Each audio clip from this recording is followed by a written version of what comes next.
2-3টা দিন থেকে বৃষ্টি কিন্তু আমাদের কিন্তু পুরো পচিয়ে দিচ্ছে না। Hello everyone, welcome back to our channel. তো দেখো সকালে বেরিয়ে পড়লাম বাজার করতে, আর জাস্ট ওয়েদারটা দেখো কি অবস্থা, বৃষ্টি পুরো কাদা। বাজারটা দেখো, বাজারের কি অবস্থা, মানে কি বলবো, কিন্তু বাজার তো করতেই হবে।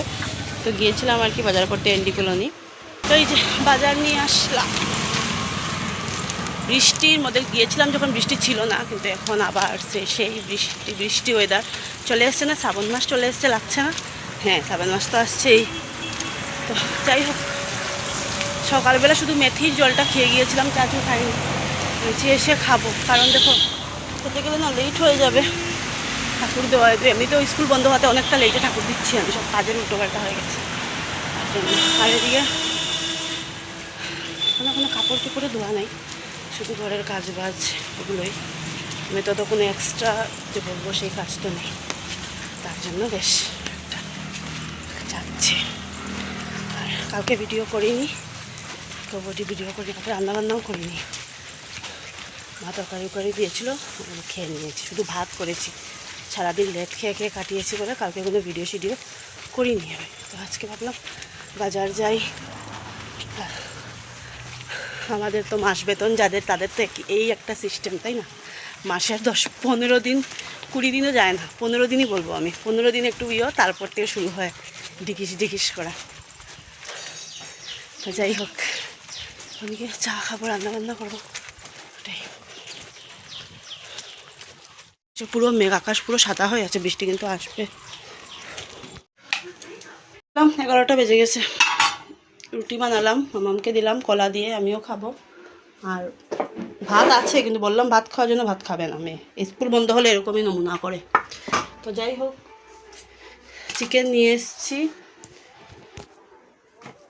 ঢেঁকির শাক নিয়ে এসেছি, এটাকে বাছতে হবে। আর সবজি আনিনি, কোয়াশ, আলু, টমেটো ওগুলো আছে, ডিম আছে, সবজি আনিনি, কারণ সবজি তো বেশি খাওয়া হয় না, আর পচে যায় ওই সবজি না। ওই মিডিলে যদি একদিন বেরোই, মামার প্রজেক্টে জিনিসগুলো তো আনতে হবে, তখন আনা যাবে। কারণ একটু তো সবজি এনে লাভ নেই, পচে যায়। আর বৃষ্টির দিনে আমি দেখছি সবজিটা তো খুব তাড়াতাড়ি মানে নষ্ট হয়। তো খেয়ে নিই, খিদে পেয়েছে আমার খুব বেশি। তো বাজার থেকে এসে উটোপাটা করে শুধু মানে রুটি বানিয়েছি। রুটি বানানোর পরে চাও বানাবার টাইম পাইনি, যেহেতু 11টা বেজে গেছে, আমাকে তো রান্না করতে হবে। এদিকে বাসি বিছানা উঠাইনি, কারণ মামাম যেহেতু একটু লেট করে উঠে, আমি আর ডাকি না। সকাল দেখবি স্কুল থাকলে তো স্বাভাবিক, ওকে সকাল মানে একদম সকালে উঠতে হয়। তো থাকো, কয়টা দিন রেস্ট করুক। আর দেখো বাজার থেকে নিয়ে এসলাম ঢেঁকির শাক। এগুলো জিনিস না আমি আনতে চাই না, অনেক বাঁচতে অনেক প্রবলেম হয়, কিন্তু মেয়ে যেহেতু ঢেঁকির শাকটা খায়, তার জন্য আমি নিয়েও এসেছি, পছন্দ করে। অনেক দিন পর ঢেঁকির শাক। আর এখানে ঢেঁকির শাকগুলো না অনেকটা মোটা ভালো লাগে না, শিলংয়ের মতো ফ্রেশ পাওয়া যায় না। এমনি দেখতে সুন্দর, কিন্তু একদম কি বলবো, বুড়ো হাড়ের মতো অবস্থা হয়ে গেছে। তো দেখো, আটাই করে একবারে পরে ক্লিন করবো, আর পরিষ্কারও করিনি, থাকুক যেমনি আছে এমনি। আগে রান্নাটা চাপিয়ে দিই, তারপরে চাপানোর পরে যা করবার করবো। আর সবচেয়ে বড় কথা হলে ওয়েদারটা কিন্তু খুব মানে একদম সুন্দর ওয়েদার। বৃষ্টি দিচ্ছে ঠিকই, কিন্তু গরমটা একটু কম লাগছে, কিন্তু এত বৃষ্টিও ভালো লাগে না, বাপরে বাপ, যেমন আর কি নিম্নচাপ হয়ে গেছে, তাই না? তো এখন আমি দেখো মানে শাকগুলো বেছে নিলাম, তারপরে রান্না করব। 11টা বেজেই যাচ্ছে, রাঁধতে যে কতটা লেট হবে সেটা বলে বোঝানোর মতো না। কী করবো, বাজারে যাওয়া আসা, তারপরে সামলানো। এখন তো বিছানা উঠাইনি, মেয়ে যেহেতু লেট করে উঠেছে, না তো বিছানা উঠানো হয়ে যেত। আর মেয়ের জন্য লেগ পিস আনিনি, কারণ খেতে পারে না। এত বড় দিয়েছে দাদা, বলিনি আজকে দাদাকে দেওয়ার জন্য, রাতের জন্য। আর আমরা না চিকেনের, আমি বললো আমার বর তো ফেলে দেয় এগুলো, আমরা এগুলো খাই না, লিভার, চিকেনের লিভারটা আমি খেতে দেয় না। আর ও যদি মানে কাটে, ও তো মানে টুকরো করে নিয়ে আসে না, ও যদি টুকরো করে নিয়ে আসে হলো আর সব ক্লিন করে ফেলে দেবে। অ্যাকচুয়ালি পছন্দ করে না চিকেনটা এতটা। শিলং গেলে আমাদের চিকেন খাওয়া হলো কম হয়। আজকাল শিলংও কিন্তু পাঠার খুব দাম, তো আমার জন্যই খাবেই না। এখনও শাকগুলো মানে করিনি, বাছা হয়নি, বাছবো, ওই যে করে রেখেছি। আর শিলংয়ের না শাকগুলো ভালো, এখানে শাকগুলো শক্ত, আর শিলংয়ের এগুলো লাইট জ্বালাই নরম থাকে এই জায়গাগুলো।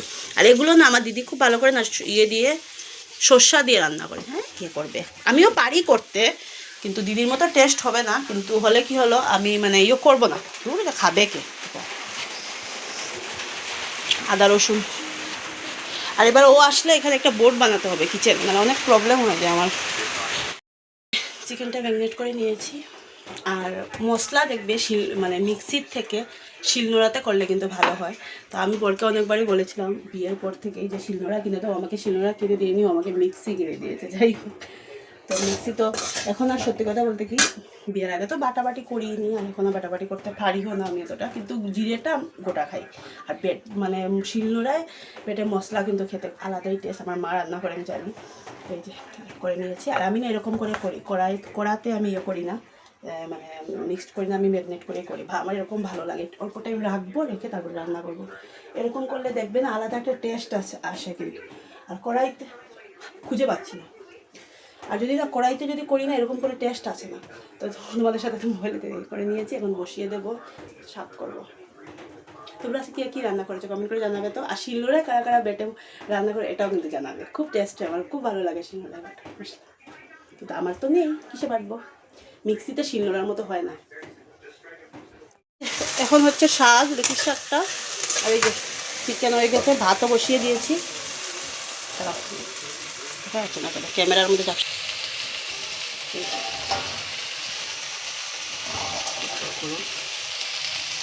শাক হচ্ছে, একটু রসুন সম্বাস দিয়েছি। বেশিরভাগ আমি কালো জিরে সম্বাস দিয়ে করি, কিন্তু আজকে একটু রসুন শুকনো লঙ্কা দিয়েছি। বেশি একটু ইয়েও আছে, মানে এটা তো কচি শাক না, একটু বুড়ো টাইপের শাক। স্নান করে নিয়েছি, দিদা ঠাকুর মেজে দিয়েছে, কারণ আজকে আর বাসন মাজতে হবে না। মানে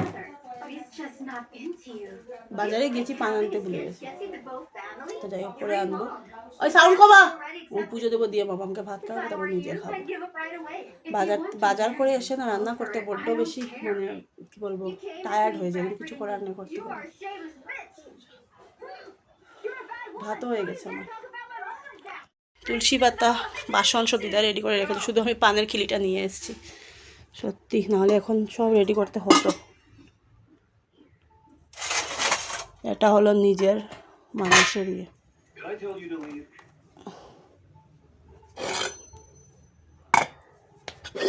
ফুল আমাদের বাড়ি অনেকই আছে, কিন্তু ওই যে ভাড়াটি ওদেরকে তো দিতে হয়, সবাই, ওরাও তো ঠাকুর আছে না, তার জন্য আমরা সবাই মানে একটু করে নিই আর কি।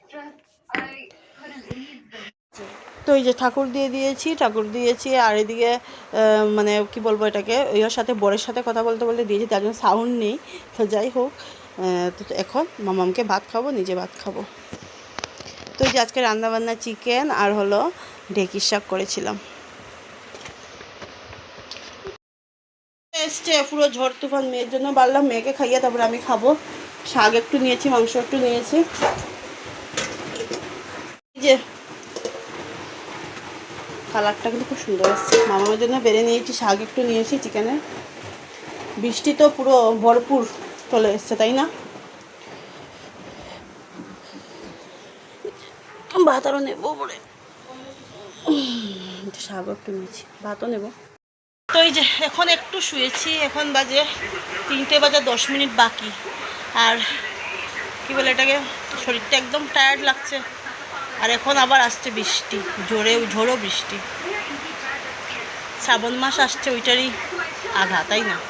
বৃষ্টি তো আসবে, শ্রাবণ মাস আসা মানে বৃষ্টি আসা। আর ঠান্ডা ঠান্ডা ওয়েদার হলে কি হলো, ফ্যান না চালালে না শান্তিতে যে চলছে। আর ওইদিকে আমি ব্ল্যাঙ্কেট গায়ে দিয়ে শুয়ে আছি। এটাকে কী করেছিলাম, ওই যে রোদে দিয়ে বলেছিলাম না, গদ্রেসের এখানে ঢুকিয়ে দিয়েছিলাম, রাত্রেবেলা আবার বের করি। যেদিন ঢুকিয়ে এলাম সেদিন রাত্রেই বের করেছি, ঠান্ডা ঠান্ডা লাগছিল। সেদিন থেকেই বৃষ্টি শুরু, মানে আমার ব্ল্যাঙ্কেট ঢুকানোটা সহ্য হয়নি ভগবানের। বলেছে ভগবান বলেছে তুমি এটা না ধুয়ে ঢুকিয়ে ফেলে, ধুয়ে তো ঢুকানো হতো, তাই না? তো আমি ধুতে পারবো না, অমিত আসক্ত হলে আমি পারবো না, একা একা আমার দ্বারা সম্ভব না ধোয়া এটা নিয়ে। আর মাও পারবে, এটা অতিরিক্ত ভারী, একদম মোটা, আর জলে পড়লে আরও বেশি মোটা হলো। ও বলছে আমি আসি তারপর আমি ধুয়ে দেবো। আর আমি কোনোদিন ব্ল্যাঙ্কেট ধুইনি, সত্যি আমি আইডিয়াটা পাই না কীভাবে ব্ল্যাঙ্কেট ধুতে হয়। আর আমার বরের খুব আইডিয়া ব্ল্যাঙ্কেট কীভাবে ধুতে হয়, মানে ওর আলাদাই একটা ধোয়ার একটা আলাদাই স্টাইল। তো যাই হোক, উনি আসলে যদি রৌদ্র থাকে ধুয়ে দেবে, যদি বৃষ্টিতে কিছু বলার নেই। এ মাসে এমনি তো রৌদ্র থাকবে কিনা সেটার কোনো গ্যারেন্টি নেই, তাই না? আর একজন বসে বসে এই যে ঘুমোবে না, টিভি দেখবে, দেখো বকাঝোকা দিয়ে কী করবো বলো, আমি একটু ঘুমোই। Good evening everyone. চা বানিয়ে নিয়েছি আমার জন্য আর মার দিদাকে, আগে দিয়েছি, মামামকেও দিয়ে দিয়েছি।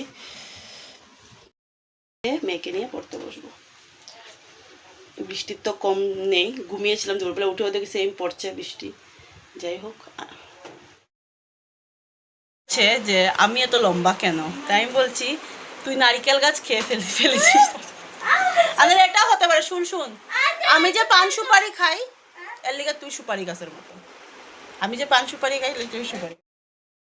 মামামকে বলেছিলাম না আমি সুপারি খাই বলে তুই সুপারি গাছের মতো লম্বা হয়েছে, যে দেবো। এই যে এটা হলো প্রণবানন্দ স্কুলের প্রিন্সিপাল স্যার আর কি, আর আগের একজন ম্যাম ছিলেন, আর এটা হলো ক্লাস 3 ক্লাস টিচার। আর ম্যাম এখন নেই, এখন স্যার হলো এই যে শতদল স্যার। আর এই যে মামামের ফটো স্যারের উপরে, সবার থেকে লম্বা, তার জন্য বলছে যে আমি সবার থেকে লম্বা কেন, যে আমি সুপারি খাই তার জন্য। আর মামামের বেস্ট ফ্রেন্ড এই যে একটা নমিতা, এখন কিন্তু সেকশন চেঞ্জ হয়েছে, বেস্ট ফ্রেন্ডগিরি এখনও আছে না? বেস্ট ফ্রেন্ডগিরি এখনও আছে, সেকশন চেঞ্জ হলে কি হলো? প্রিন্সিপাল স্যারের উপরে দাঁড়িয়েছিস, বাবা ভালো। আর দেখি তো দিদি, এই যে উঠা উঠা উঠা উঠা পারে না, ম্যাগাজিন রাখো নিয়ে যাও। আর এই যে এই ব্রেসলেটটা কিনে দিয়েছি, মানে এখন আমার মেয়ের কেনাকাটা করতে করতে নিজের কেনাকাটার দিকে ঘুরলি। এটা রাখ, এটা বুলার এটা লাগিয়েছে বলো আমাকে। এই যে দেখা, এটা এসছে, আমি বলি দাঁড়াও, এটা এসছে পুরো আমার হাতের সাইজ। দোকানে এরকম ইভেলাইয়ের ব্রেসলেট মানে মানে ইয়ে করা যায় না, এদিকে দোকানগুলো আমি পাইনি, তো ইভেলাইয়ের ব্রেসলেট কিন্তু ইভেলাই অনেক দিন থেকে বলছিল, তো আমি বলেছি দাঁড়া আমি তোকে কিনে দেবো। এসছে পুরো আমার হাতের, আমার তো ইচ্ছা করছিল আমি লাগিয়ে নিই, যাই হোক। তারপরে কী করেছি, একটু কেটে একটু ছোটো করে দিয়েছি ব্রেসলেটটাকে, ছোটো করে। ওর তো হাতটা অত বড়, এই যে এতটুকু কোথায় পাবো? পাওয়া যায় এগুলো, দোকানে ওখানে কিনতে পাওয়া যায়। তো অনলাইনে তোমার মাথা ব্যথা করছে কেন আজকে জানি না, অনলাইনে তো দূর না না করছে, এটা লাগে, এটা এমন কি টাইট। তো যাই হোক না কেন, তো একটা ব্রেসলেট কিনে দিয়েছি, লাগিয়েছি। আমি লাগাবি একটা, আমার মেয়ে একটা স্বভাব কি, কেনার খুব ইন্টারেস্ট, লাগানোর ইন্টারেস্ট।